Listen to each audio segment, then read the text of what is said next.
tapi sekarang sudah tidak sendirian lagi karena sudah hadir di hadapan Rianika, narasumber yang pagi hari ini akan memberikan, menurut Rianika hari ini narasumbernya itu akan memberikan salah satu informasi yang kadang kita tuh ngerasa ini hal yang sepele, tapi ternyata ini tuh hal yang perlu kita sangat perhatikan. Kalau tadi Rianika kan dapat membahas tuh kapan sih pentingnya kita membawa kalau keracunan makanan tuh ke UGD. Nah ini dia nih, kalau warga kota suka nyetok obat-obatan di dalam rumah atau di rumah atau dimanapun suka nyimpan obat, harus diwaspadai warga kota ketika Anda ini salah dalam cara menyimpan obat dan juga membahayakan diri pastinya. Nah, hadirlah di sini dari RSUD Wamaya ada apoteker Inyoman Gede Piliarta Espam yang hari ini akan membahas mengenai waspada soal penyimpanan obat dan juga bahayanya. Halo, Beli Pilih? Halo. Pak Pilih atau Kak Pilih? Dipanggil Kak Pilih boleh. Kak Pilih aja. Nah, hari ini kita akan membahas mengenai pada penyimpanan obat dan juga bahaya. Mungkin warga yang ingin bertanya-tanya, ya, ingin sharing ataupun ingin konsultasi, silakan warga kota makanan kami di 081 338 338 926. Nah, mungkin Kak Pilih kita tanya tentang pada saat makan obat dan juga bahaya. Sebenarnya kalau menyimpan obat itu pasti yang kita perhatikan dalam yang perlu kita perhatikan dalam menyimpan obat. Apakah kalau misalkan jenis obat ada beberapa ya. Banyak. Nah, jadi jenis-jenis obat itu gimana sih sebenarnya penyimpanan obat yang benar sesuai dengan jenis-jenisnya sendiri? Kalau dari jenis-jenisnya, kita harus pertama kali harus mengetahui, harus memilah dulu jenis obatnya yang seperti apa. Oke, jenisnya maksudnya ini adalah dari komposisinya ataupun dari bentukannya, misalnya tablet, sirup, dan yang lainnya itu harus kita ketahui dulu. Ibaratnya dikelompokkan dulu. Dikelompokkan dulu obat-obat yang mau kita simpan. Seperti itu ya. Jadi setelah tahu pengelompokannya itu, jadi kita samakan kelompokan, jadi ditaruh disesuaikan yang sama dengan yang sama gitu loh. Yang sirup dengan yang sirup, dengan yang tablet dengan yang tablet. Seperti itu. Nah, kalau ngomongin sekarang kita satu-satu dulu ya. Iya. Kak Billy, kalau kita ngomongin sirup nih, kalau tablet kan dia karena kering ya, mungkin ya. Lebih mudah caranya mungkin untuk nanti akan dibahas lagi lebih lanjut. Nah, kalau sirup ini kan yang agak tricky sedikit ya. Apalagi kalau ada sirup yang harus terutama tuh kayak apa sih namanya? Antibiotik. Ya, antibiotik yang harus dicampur air dan lain sebagainya. Sebenarnya kalau cara paling benar untuk menyimpan obat-obatan sirup itu seperti apa sih, Kak? Nah, kalau seperti tadi yang antibiotik ini nyimpannya cuman bertahan 7 hari. Oh gitu. Jadi kan misalnya beli obat ini atau dapat obat dari rumah sakit atau dari layanan kesehatan yang lain, ketika sudah dicairkan atau direkonstruksi, nah setelah dicampur air itu kan hari pertama itu sudah hitungannya sudah hari pertama. Jadi disimpan itu cuma bertahan 7 hari. Tapi kalau sesuai pemakaian atau aturan minumnya memang sudah habis sebelum dari 7 hari itu. Oh gitu. Untuk antibiotik sirup kering. Jadi kalau misalnya sirup yang lain ini bertahannya ketika sudah dibuka dari kemasannya itu, dari tutup botolnya itu 14 hari. Oh gitu, berarti bukan yang kalau kita beli kan kita lihat tuh expirednya, berarti bukan expirednya tuh ya? Bukan, expirednya itu bertahan ketika belum dibuka. Tutupnya itu belum dibuka. Jadi kemasannya masih utuh, bentukannya masih utuh. Jadi itu masih aman sampai expirednya. Hanya digarisbawahi penyimpanannya yang benar-benar harus diwaspadai. Dari paparan cahaya matahari, kemudian suhu, kelembaban tempat untuk menaruhnya. Nah, itu yang ingin saya tanyakan. Gimana sih sebenarnya yang dimaksud dengan menyimpan obat yang benar? Apakah kita harus menyediakan kotak kalau dulu kan P3K? Kotak putih yang ada ya. Ya, yang dipajang di dinding-dinding itu biasa. Gimana sih sebenarnya Kak Pilih yang dimaksud dengan penyimpanan obat yang benar? Kalau untuk penyimpanan obat ini kita harus memang kalau sudah biasa menyimpan obat itu, menyetok obat lah istilahnya ya, itu harus punya kotak tertentu atau lemari khusus tersendiri.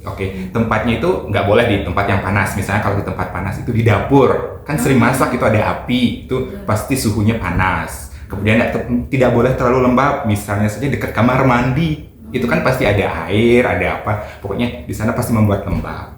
Itu yang tidak boleh. Yang jelas kalau memang punya stok obat harus punya lemari yang dijauhkan dari tempat-tempat itu dan tempat khusus tertentu. Yang jelas sinar matahari tidak boleh mengenai.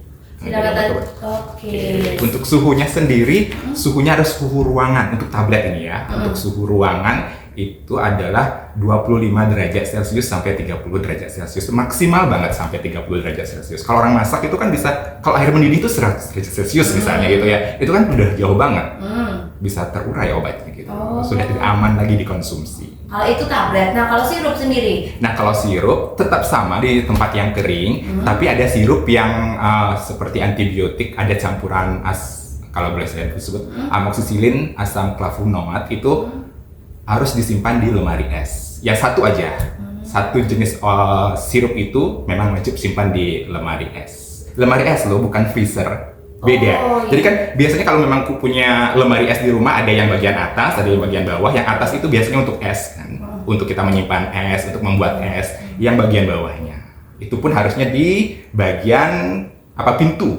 Di bagian pintunya lebih aman. Gitu. Nah, kalau itu nyambung ya. Kan kadang-kadang orang juga sekarang nih, sirup batuk, sirup panas, dan sebagainya itu ditaruh dalam kulkas karena lebih awet. Itu benar nggak sih? Salah. Itu salah. Harusnya disimpan di tempat yang kering, yang aman, yang jauh dari jangkauan anak. Itu memang wajib banget gitu. Tidak harus di lemari es. Yang di lemari es itu yang wajib yang tadi saya sebutkan, sirup antibiotik yang campuran itu. Nah, kalau misalkan kita udah naruh nih, apakah efektivitas dari obat itu akan berkurang sedikit, Kak Billy? Efektivitas akan berkurang ketika penggunaan itu melebihi dari batas waktunya. Misalnya tadi saya sebutkan 14 hari, itu sudah pasti akan berkurang efektivitasnya. Sangat berkurang. Jadi mau batuknya ini nggak sembuh-sembuh, jadinya justru tambah yang batuk yang karena kontaminasi yang terjadi nantinya. Nah, kalau misalnya tadi yang disinggung tentang penyimpanan obat yang tidak benar, ini efek sampingnya itu seperti apa aja sih, Kak Billy? Kalau efek samping secara utama ini, kalau sampai ada kematian, itu paling terakhir ya. Kalau efek samping yang sering timbul, biasanya ada mual, agak pusing, dan muntah-muntah itu bahkan itu yang sudah benar-benar sudah agak gawat banget ya, itu sudah kegawatannya sudah lain lagi gitu. Oh gitu. Jadi yang perlu diperhatikan mungkin kalau kita mengonsumsi obat ini, terutama kan orang awam ya seperti saya yang tidak paham ya, saya terus terang nih Kak Billy, saya kalau suka nyetok obat juga? Suka banget. Jadi apalagi anak-anak kan ya, jadi saya kalau nyoba sirup panas, sirup batuk pilek itu kan biasa saya taruh, saya cobain dulu, rasa awalnya seperti ini. Jadi kalau misalnya lewat 14 hari berarti itu nggak boleh dipakai lagi ya? Nggak boleh, Pak. Walaupun rasanya masih sama? Walaupun sama, karena efektivitasnya pasti sudah menurun. Oh gitu. Obat aslinya pasti sudah menurun. Mungkin sisa rasa-rasanya masih perasanya masih ada, tapi untuk komposisi asli, obat aslinya sudah berkurang. Oke, itu dalam keadaan sudah dibuka. Tapi kalau belum dibuka, kita berarti acuannya itu adalah expirednya atau masa kadaluarsanya. Oke. Nah, kalau misalkan ini ngomongin obat lagi ya. Boleh.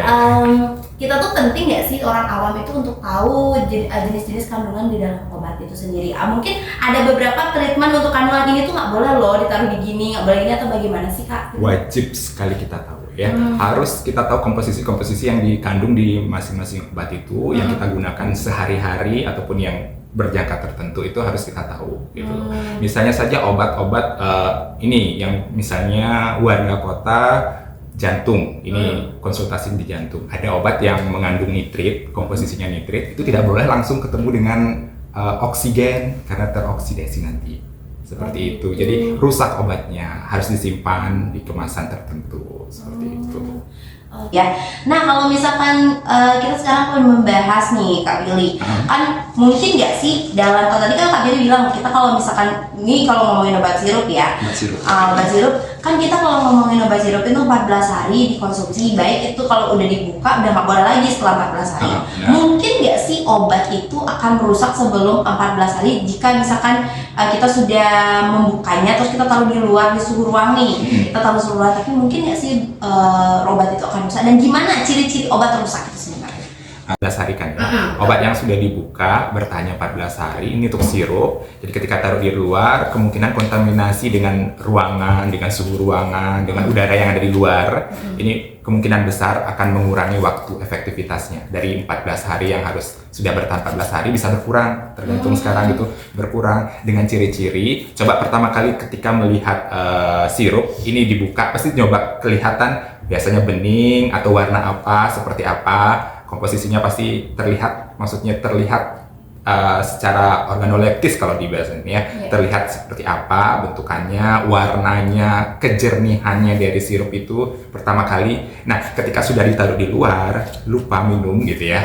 Ketika sudah dibuka mau dipakai lagi, ketika sudah masih hampir sama dengan yang awal, ketika kita minum itu masih bisa dipakai. Tapi kalau sudah berubah keruh, berganti warna, atau ada titik-titik bercak-bercak, stop, nggak boleh diminum lagi.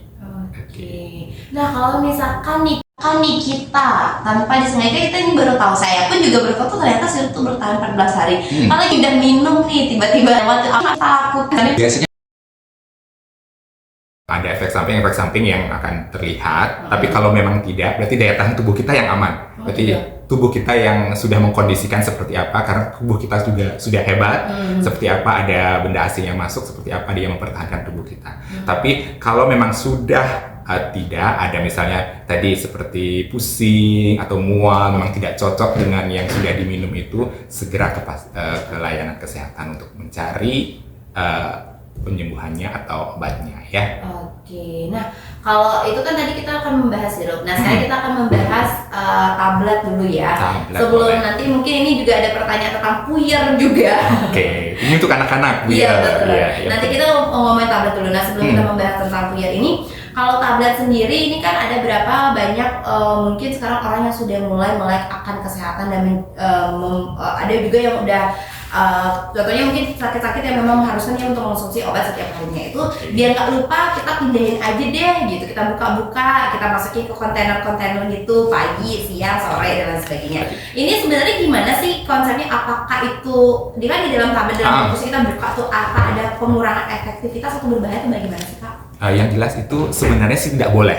Tidak boleh ya, itu tidak boleh. Memang ada kontainer-kontainer yang dijual sekarang. Kalau biasanya yang ada yang plastik yang berwarna-warna kan ya, ada yang diminum 2 kali sehari, pakai 3 kali sehari, seperti itu kan ya, dibagi-bagi. Jadi ketika kita mau membagi obat itu, ini tablet, ada blister atau kemasannya itu, lebih baik kita gunting langsung kemasannya. Jadi kan obatnya masih ada di dalam, tapi kita gunting obatnya, maksudnya bukannya obatnya yang tabletnya yang dikeluarkan dari kemasan dimasukkan ke tempat itu, tapi kita gunting kemasannya itu, jadi taruh di kotak obat atau kontainer obat yang akan dipakai nanti itu.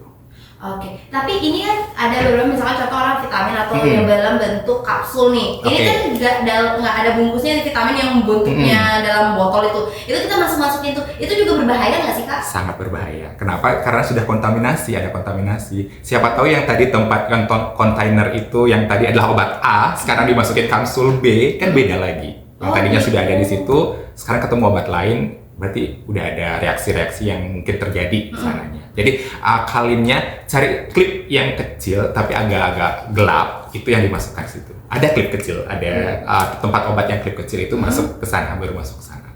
Oh gitu. Iya. Jadi memang ada ininya ya. Akalannya gitu ya warga kota, mungkin sekarang bisa di searching di e-commerce ya, cari klip obat yang kecil warna hitam.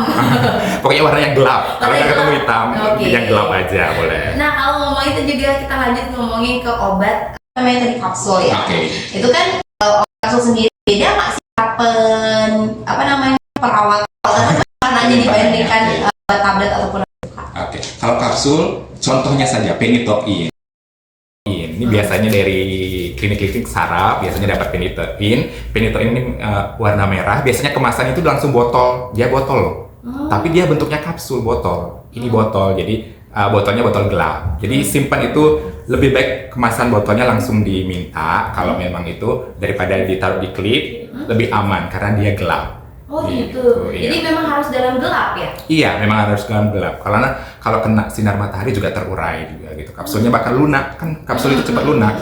Dan di dalam kapsul, di dalam kemasan itu juga ada yang seperti silika gel atau yang memang digunakan untuk menghilangkan kelembaban, terlalu lembab itu ada. Ada juga kapasnya nanti ditaruh di kapas. Di dalam kemasan itu ada kapasnya juga. Fungsinya? Fungsinya itu menarik air, menarik kelembaban seperti itu. Oh. Jadi udaranya pun ketutupan karena kita buka, jadi kita ambil kapasnya baru kita ambil obatnya. Kan tertutup udaranya. Nah kalau kita ngambil obatnya itu yang saya penasaran kan, kalau itu kan biasa kalau kapsul itu dalam bentuk botol, kita ubah-ubah aja mau ngambil kapsulnya gitu kan, dan kita masukin tangan itu bahaya nggak sih atau bagaimana Kak? Kalau untuk makan, untuk langsung ke daerah makan nggak. Ya. Yang jelas kita harus membersihkan dulu tangan kita sebelum mengambil itu ya. Caranya ngambil kapsul yang benar dari botol tuh gimana? Lebih baik buka tutup botolnya itu dituangin. Oh gitu. Satu aja, misalnya satu gitu kan bisa. Oh iya betul. Tanpa harus menyentuh loh, kalau mau tanpa harus menyentuh. Jadi kalau misalnya kita dalam kondisi tangannya kotor gitu ya, itu kan akan berbahaya juga ya Kak? Sangat berbahaya. Ya. Gitu warga kota, mungkin ada yang memang mau masuk, terutama kalau dalam bentuk kapsul biasanya vitamin seperti itu ya. Jadi mungkin warga kota yang mau rutin mengonsumsi vitamin dan sebagainya dalam botol tuh, caranya tadi sudah dikasih tahu sama Kak Pilih sendiri gimana sih menyimpannya. Nah kalau ini ada pertanyaan dari masyarakat, ada Satya di sebataran di pasar mau tanya nih, Bli, gimana sih sebenarnya cara menyimpan puyer sendiri? Kalau tadi kan dijelaskan tentang obat-obat lainnya, kalau puyer sendiri apalagi dibungkus pakai kertas itu gimana cara naruhnya? Silakan. Tetap sama prinsipnya, memang harus di suhu yang kering ya. Pokoknya dikering, suhunya memang suhu udara ruangan tadi yang disebutkan 25 sampai 30 derajat Celcius. Tetap di lembabnya juga harus di 40% sampai 70%. Tapi kalau mengukurnya agak susah ya. Pokoknya suhu ruangan aja deh, dicari suhu ruangan. Kalau serbuk itu pasti biasanya habis digunakan.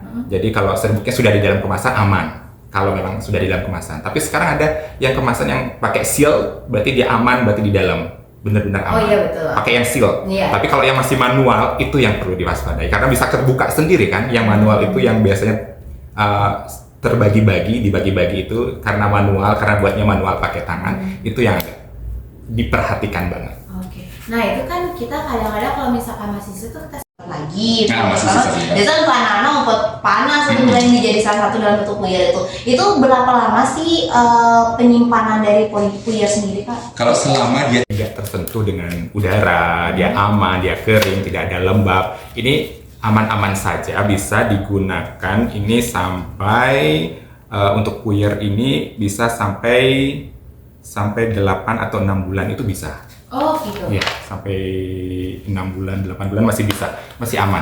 Oke. Dalam keadaan kering seperti yang tadi saya sebutkan itu. Oke, dalam keadaan kering dan memang penyimpanannya benar itu 6 sampai 8 bulan. 6 sampai dengan 8 bulan. Nah, kalau puyer kita kadang baru kita buka kita kan nggak tahu ya, namanya juga serbuk gitu. Gimana sih tahu kalau ini udah nggak bisa dipakai lagi nih gitu?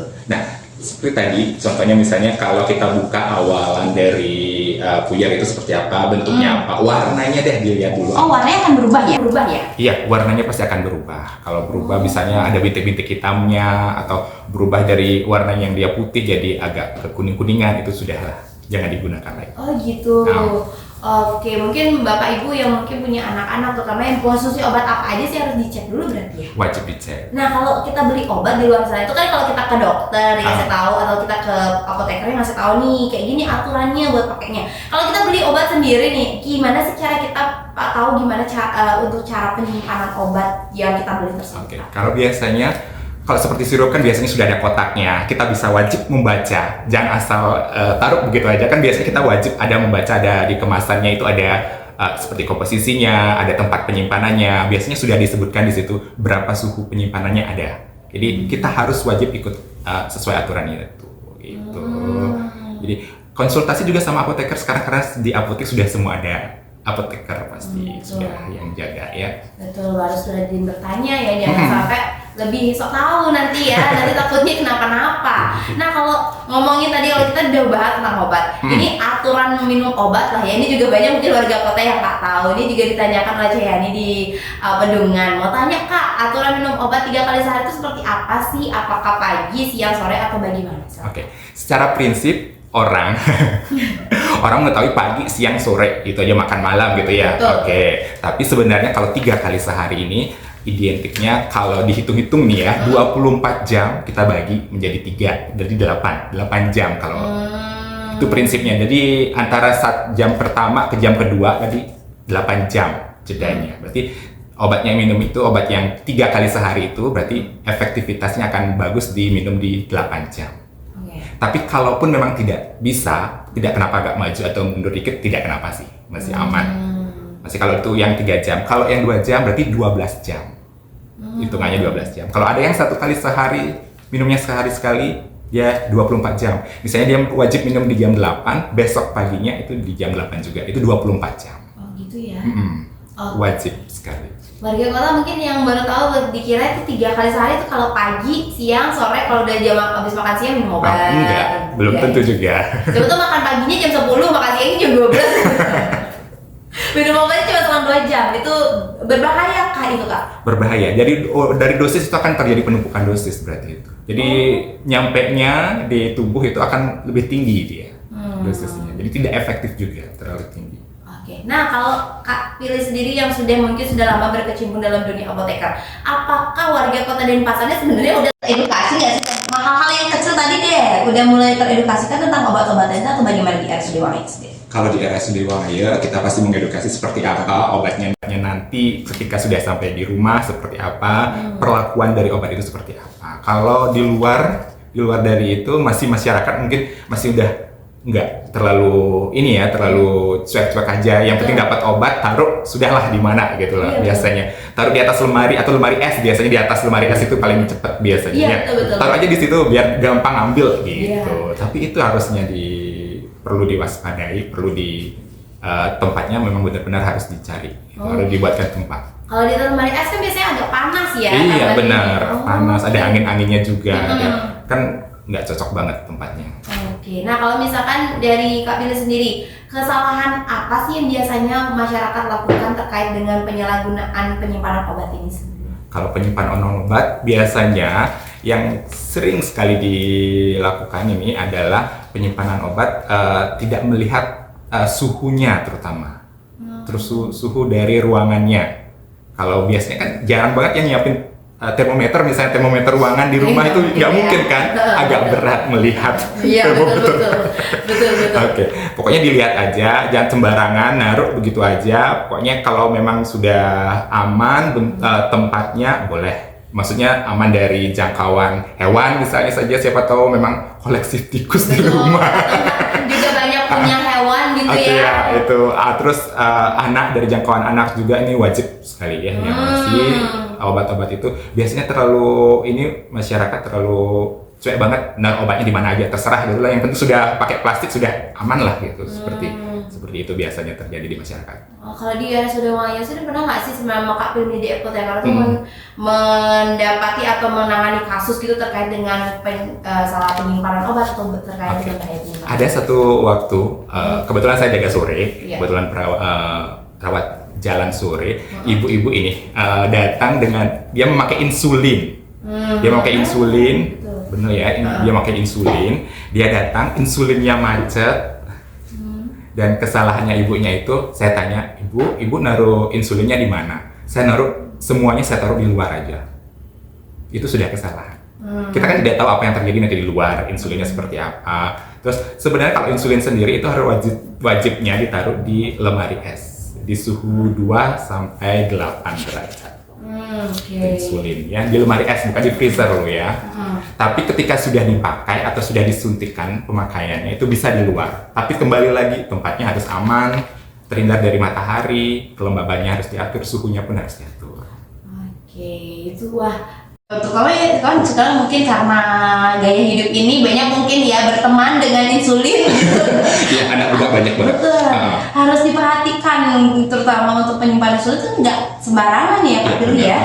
Itu pun kalau misalnya masyarakat datang ke rumah sakit, dia membawa insulin, langsung aja dibawa, terus ditaruh di mobil. Dia jalan-jalan, ditinggal di mobil, itu yang juga nggak boleh sebenarnya. Itu justru udah nggak aman banget itu insulinnya. Terus kalau kita bilang kalau orang dengan diabetes tuh kadang-kadang setelah makan atau sebelum makan harus suntik insulin dulu. Kita bawa kemana-mana, gimana caranya nyimpen yang benar? Kalau diakalin itu ada cool box, harus bawa cool box sebenarnya, harus bawa es juga, atau minta esnya di tempat itu bisa, dia minta esnya, terus dibawa di dalam es, ada cool boxnya kotak itu.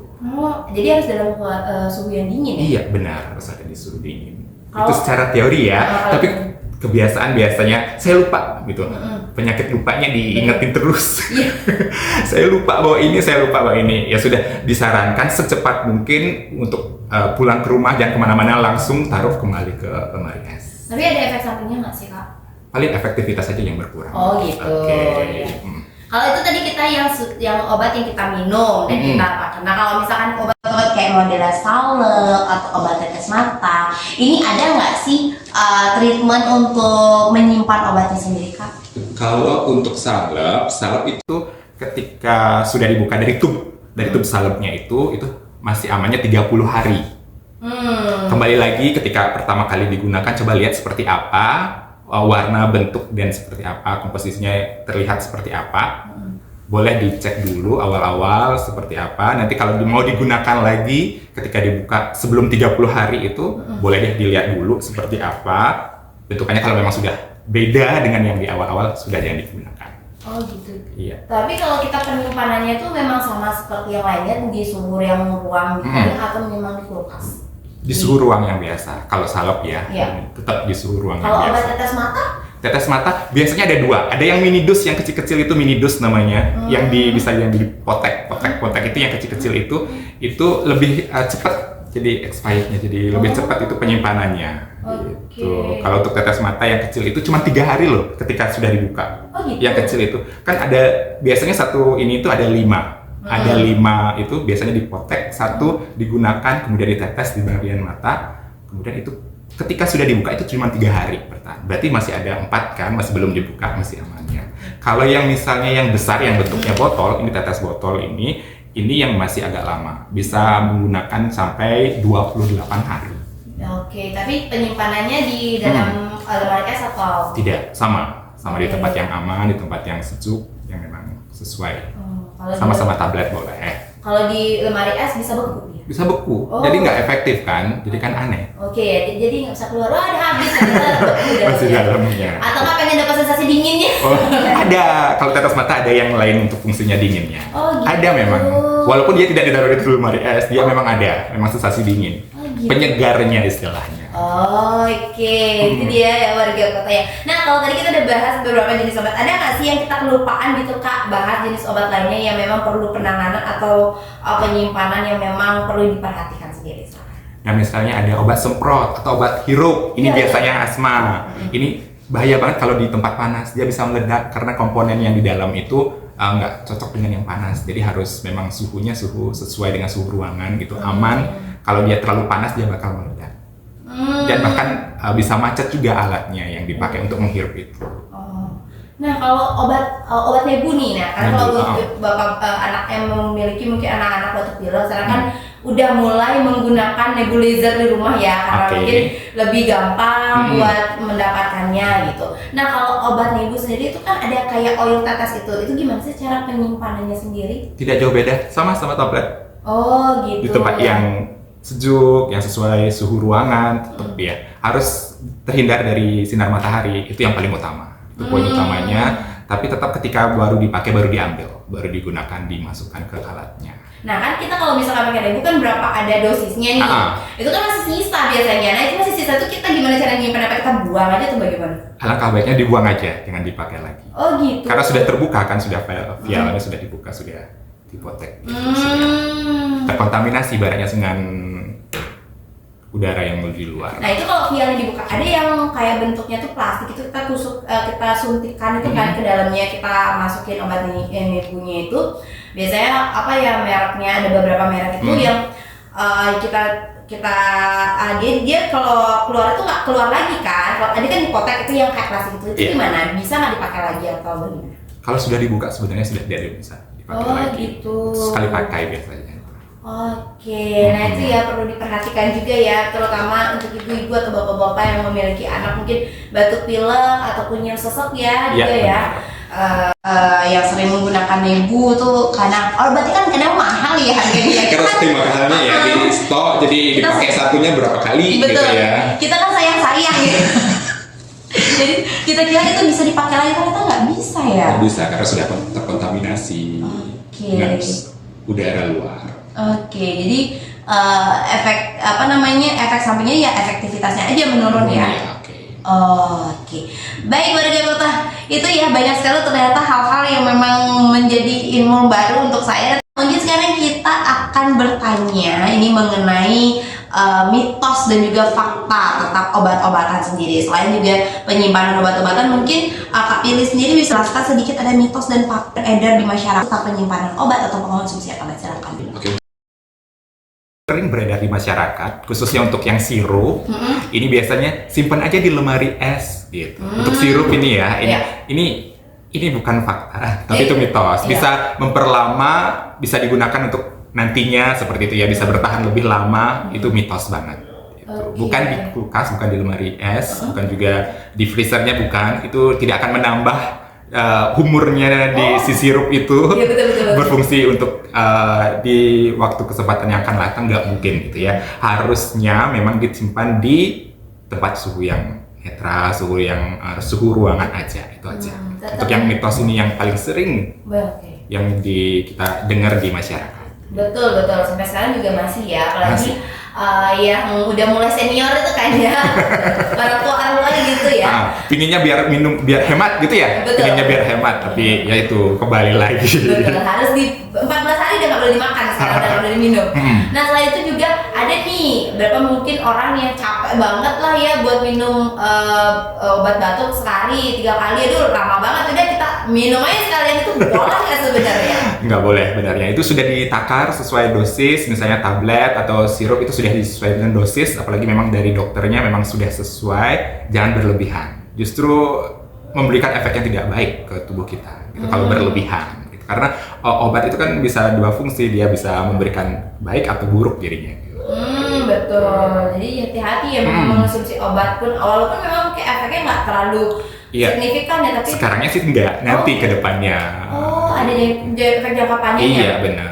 Apa sih sebenarnya bahayanya ketika kita mengonsumsi obat itu tanpa dengan aturan minum yang benar itu, efek jangka panjang misalnya?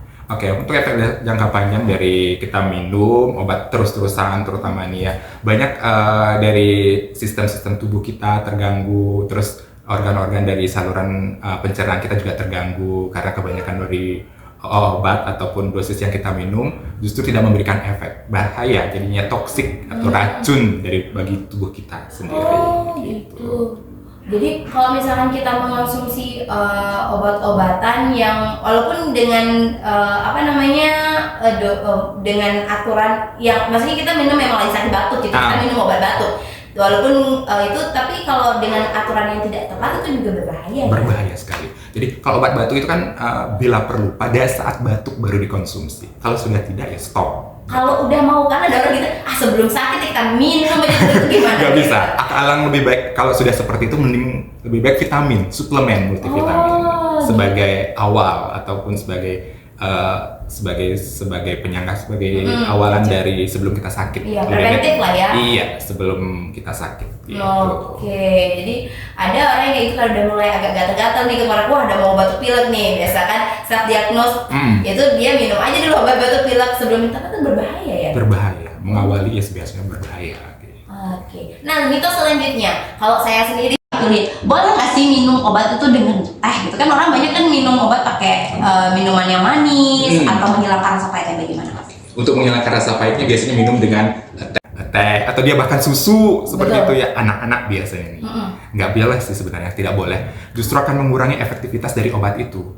Karena sudah ditambah, kita kan tidak tahu dia apakah bereaksi dengan teh atau susu dari obat itu. Oh gitu. Kadang gitu buat ngakalin anak yang nggak mau minum obat, terutama puyer itu kita masukin ke susunya, ke dotnya, itu boleh atau tidak sebenarnya? Sebenarnya tidak boleh, karena komposisi susu bisa bereaksi juga dengan obatnya itu. Tapi kalau memang benar-benar rewel, terpaksa memang sudah tidak bisa diakalin lagi, ya sudah. Tapi memang efektivitasnya akan menurun, dalam artian tidak bisa sembuh-sembuh, tapi akan lama, perlu waktu juga. Jadi berarti kadang-kadang juga dosis yang kita ini ketempel mungkin ya. Bisa ketempel dengan botolnya, dengan cairannya, beda lagi dia. Iya, jadi memang banyak sebenarnya. Selain itu ada lagi sih kira-kira yang memang orang ternyata salah persepsi tentang penyimpanan obat sendiri, Pak? Biasanya kalau di masyarakat yang beredar ini obat tetes mata yang biasanya harusnya cuma 3 hari pakai, dipakai terus-terusan, biasanya dibekalkan. Terus misalnya kalau obat tetes ini cuman pakainya 3, yang kotak yang kecil tadi itu dipakai berkali-kali gitu loh. Cuman 3 hari padahal itu. Makanya untuk 3 hari aja. Tadi saking hematnya pinginnya pakai panjang karena harganya lumayan, yang mini dose itu lumayan harganya. Jadi pemakaiannya biar hemat aja dikit, biar juga berfungsi, biar pakai fungsi, justru fungsinya menurun kalau sudah lewat dari 3 hari. Oke, itu ya diperhatikan ya warga kota yang suka sakit mata atau kalian jungketan kayak matanya merah kayak perlu ya diperhatikan untuk obat-obat kita. Nah terakhir nih sebelum kita tutup mungkin Kak Pilih harapan mungkin juga pesan yang ingin Kak Pilih sampaikan tentang waspada sama penyimpanan obat dan bahayanya, silakan Kak Pilih. Untuk warga kota, untuk penyimpanan obat ada 3 prinsip utama yang perlu diperhatikan untuk warga kota ya. Untuk obat pertama itu harus dikelompokkan obat itu, baik obat tablet, sirup dan sebagainya. Kemudian suhu harus yang tepat, suhu ruangan. Kemudian hindari paparan cahaya. Yang ketiga hindari paparan cahaya dan kelembaban harus diatur sesuai. Itu saja prinsip dari penyimpanan obat, pasti aman obat. Pasti aman obatnya. Oke, terima kasih Kak Pilih atas informasinya yang benar-benar sangat memberikan saya informasi baru sekali ya. Enggak cuma saya, tapi warga kota juga begitu ya, ternyata baru begitu. tahu gitu. Benar, karena ini penting banget. Orang kadang kan obat ini kan kita berhadapan setiap hari ya dengan obat ya. Di sebelah kita ada obat, jadi kita juga harus tahu memperhatikan bagaimana sih caranya menyimpan dan juga bahaya yang terjadi jika salah simpan ya Kak Pilih ya. Terutama suka nyetok obat nih. Betul. Yang memang mungkin udah cocok sama obat ini, memang udah punya obat langganan gitu ya. Benar. Jadi harus diperhatikan ya warga kota ya. Baik, terima kasih Kak Pilih atas informasinya. Terima kasih juga warga kota yang sudah bergabung, dan terima kasih warga kota yang sudah mendengarkan Ria Nikah dalam program acara pariwisata pada kesempatan pagi hari ini.